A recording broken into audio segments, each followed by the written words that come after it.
Okay, so hold on a second. I did not expect this, alright? This Birdie's backpack is something special. I made a build already for it. It was just something I threw together before. It was a healer build, but you can't just put this backpack in one category. This is a combat support backpack. And as you saw in the gameplay, I had a big responsibility. You have to focus on more than just the fight, all right? You have to put yourself in a certain mindset in order to play a build like this, because it is very satisfying. It's gonna help your team a ton, and you can turn the tide of battle. I just threw this build together, and I did not realize it was gonna do this. Anyways, I don't really want to talk much in this intro. I just wanted to show you the gameplay so you can see how crazy it was. Of course, it's easy to do this in PvE, but when you're in PvP, and usually when enemy players get another player down, they already know, okay, he's done for. I don't really have to worry about him. They could throw a seeker mine or just not shoot at him and start focusing on the other players in the middle of battle. Well, that's my opportunity to go revive him, and it's exactly what I did. So let me show you this build that I got going on so you can know exactly how I put it together and why I put it together this way, and more importantly, why it's important for the future of PvP in the Division series when it comes to counterplay. All right, let's get into it. Okay, I got on the game not even thinking I was going to be really diving deep into this like that, but when I played this PvP match, it really changed things for me. You don't really need to make a super healer build for the Birdie's quick fix pack. That's the misconception that everyone has, I think, and which is why I'm asking, have you been using it wrong? Because you just want to be a support hybrid. This backpack was made for a support player. And for those of you who are asking the question about whether or not the plus 45% hive efficiency works for the other hive variants like the Stinger or the Artificer, well, no. It tells you exactly what it does right here, in fact. It says plus 45% hive efficiency provides exactly what it says.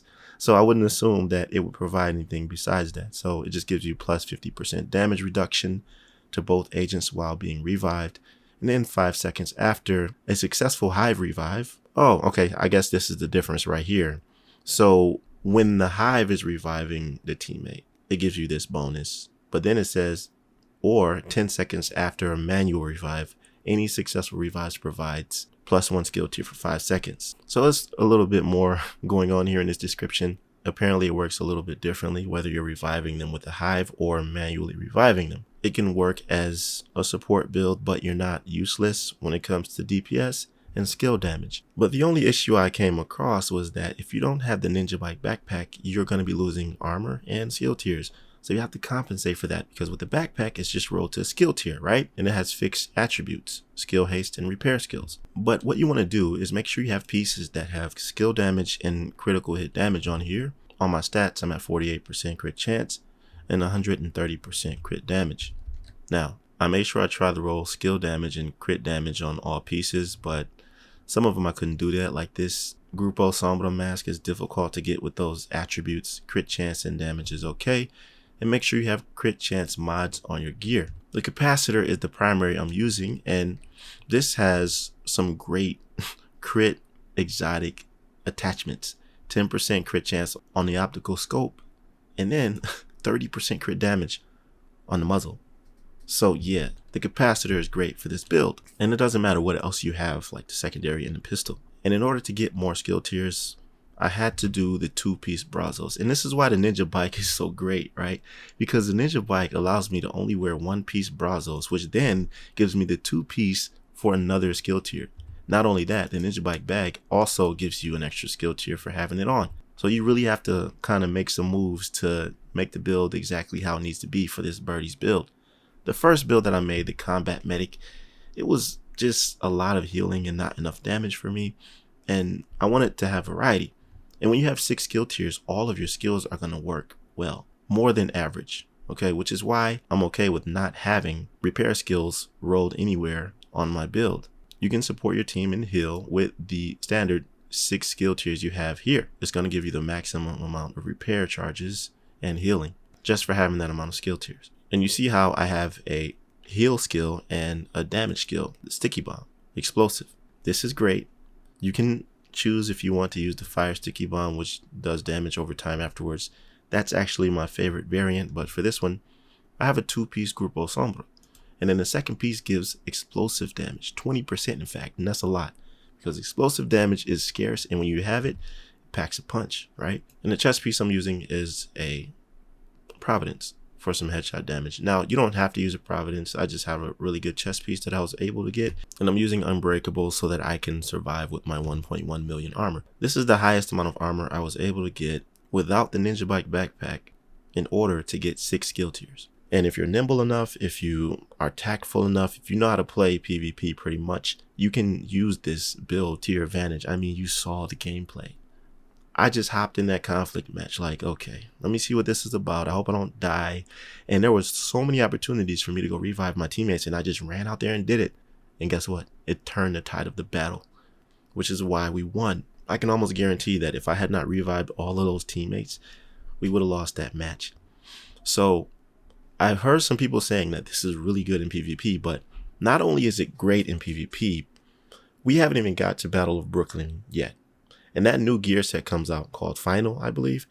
That gear set is not for PvE. Well, it is, but not really. If you read the description, and when I saw it in the PTS, it was a PvP set. Now, I know the developers aren't doing much for PvP at the moment. They're not. They haven't been for years. But adding a gear set and an exotic backpack, I did not realize could actually change the state of PvP in a way. Because here's the problem with PvP. There's a lot of problems with it, but one of the main issues is that this is an RPG, right? So you have certain armor values. And then when you stack certain DPS values, it shreds that armor in seconds or in a second. And it gives you no opportunity for counterplay. In Division 1, it was better in that regard because you had these instant heals, and then you had this heal that you could shoot on the ground when your teammate was down, and it instantly revived them. Comment below, tell me which variant of the heal that was, but it did less healing to yourself because there were 3 variants. Okay, there was one that just was a great heal, then there was another one that gave you damage boost when you would use it, and then there was another one where you can shoot it down on the ground on your teammate and they'll instantly revive them. That's what the Birdie's quick fix pack reminds me of, but it's in close proximity. The point is that you can heal in the middle of combat in Div 1, and it allowed for a lot of counterplay possibilities, which made the PvP so fun in the realm of an RPG looter. You can't have tactical damage that puts people down in seconds without the ability to have counterplay. And that's why it works so well in Division 2, this Birdie's quick fix pack, because you instantly get them up in the middle of combat and you give them an opportunity for counterplay, which is exactly what happened in that match. Now, I can see a lot of different variants and a lot of different builds with this to cater to playstyles that will allow for this. And I'm looking forward to seeing how this will evolve in Battle for Brooklyn when it comes to the gear set and the smart cover. Oh man, it's going to be crazy.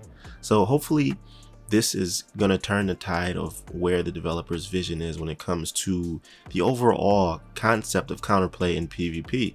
I mean, you don't really have to do a lot when it comes to PvP. If you have a good foundation for us to play the game in the way that it's supposed to be played, then you don't have to keep catering to it. You could have left it dead as it is now, but at least establish it with a good foundation. But I think we're on the right track with this backpack. As I said, all the backpacks in Division 2 are goated. The Memento, the Ninja Bike, and you have a Costas. Man, these are some great exotic bags. So, you know, keep moving with this. Let me know what you think about this in the comment section below. This is definitely not the last I'm going to be tinkering with builds with this backpack. I want to know what builds you've made with it, and if this helped you out in any way, make sure you like the video and don't hesitate to subscribe to my channel if you're new here. I'll see you in the next one. Be right out.